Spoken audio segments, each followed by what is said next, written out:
The third episode really is about the introduction of new environments and new characters, which really is what the entire third season is about. Governor, they call you that? Some nicknames stick whether you want them to or not. It's the introduction of the most seminal villain from the comic book, the governor, and his community of Woodbury, which is such a contrast from the prison. We're separated from Rick and the gang. We actually don't see them in the show for an entire episode. Walk with me really has a couple of meanings. One is Andrea is now walking on this journey with Michonne. They've bonded over the months that they've spent surviving on their own. And it's also walk with me into a new community. Walk with me into the governor's world of Woodbury. The helicopter represents hope. I mean, we have been looking for the National Guard since this all went down. And I think Andrea just hopes that there's a light at the end of the tunnel. Maybe that this is just the beginning towards them finding safety and security and life. What really affects her is seeing the young man who's severed in two. There's just a moment there of, it's just like a flash of your past, of your family, of familiarity that you've somewhat deadened yourself to, but not completely. Fan out. And then she gets back to business. These are, a pretty powerful looking group of men who are now on site and who are taking over the area that they're in. And so they're really trying to take in, what is this? Who are these people? But at the same time, you definitely don't want your own freedoms impinged upon, because it's very difficult to just openly trust people in this realm. And Michonne is hyper vigilant, hyper aware. So the idea of her pets starting to actually draw attention to them, they have to go. It's just a pragmatic choice.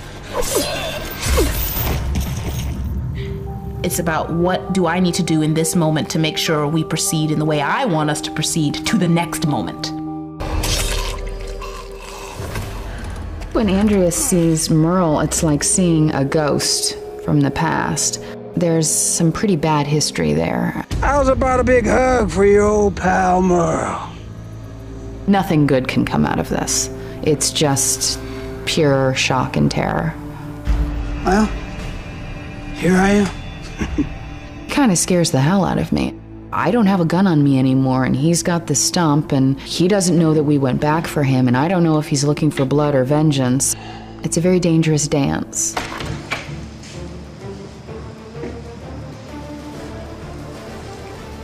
Welcome to Woodbury. The governor really runs Woodbury. That's his deal. He's created this town. It's his town. I think he decides who comes to his town, and he decides who stays. And he would hope that they would see what a great place it is to be. Governor, they call you that? Some nicknames stick whether you want them to or not. What we see in the comic novel is a man whose character is fully formed. We don't see that here yet.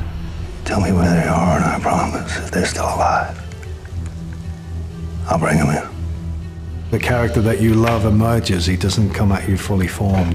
But he's created a security for people in a very insecure world, and that's no mean feat. So he's quite a tough character. You'll be more comfortable here. Not the Four Seasons, but there's a hot shower.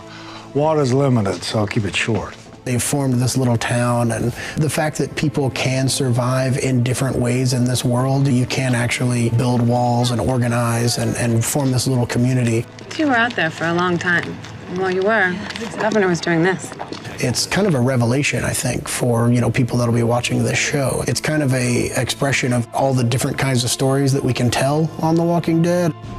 It's rather beautiful, and they've built a way of life, their own sense of civilization amidst all this chaos. 8 months. Hard to believe you ladies lasted so long out there.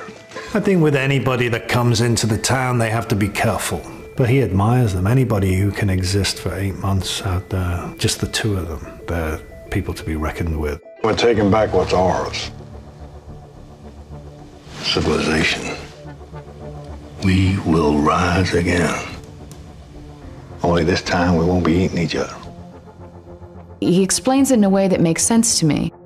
They captured us because they didn't know who we were or if we were a threat.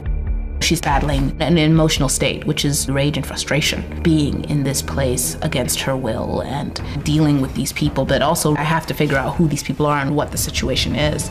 And she doesn't feel anything good about where she is. I don't trust him. Michonne is very intuitive. She's always thinking about what is the worst case scenario that we could be stepping into. And give this a day or two, that's all I'm asking. I don't want to go. I just want a little bit more time here because it's nice to finally breathe. It's nice to not be sick and scared for once. This is how these two women differ. There's a bit of a conflict there in terms of the two of them because Michonne likes to be in full control of whatever she steps towards. People seem happy. I see pregnant women in the streets. I see children laughing. Be thankful for what you have. Watch out for each other. Andrea gave up dreaming and hoping a long time ago, and it's almost too good to be true, but it seems like it's possible. She so wants to believe this is real. She so wants to believe that this way of life can be maintained. That's what she's wanted from the beginning, is to feel like she belongs somewhere and that life and humanity and civilization can continue. To civilization, then. On the surface of Woodbury, that's what's going on. And then you dig a little deeper and you realize that Woodbury is one of the ugliest places in the zombie apocalypse.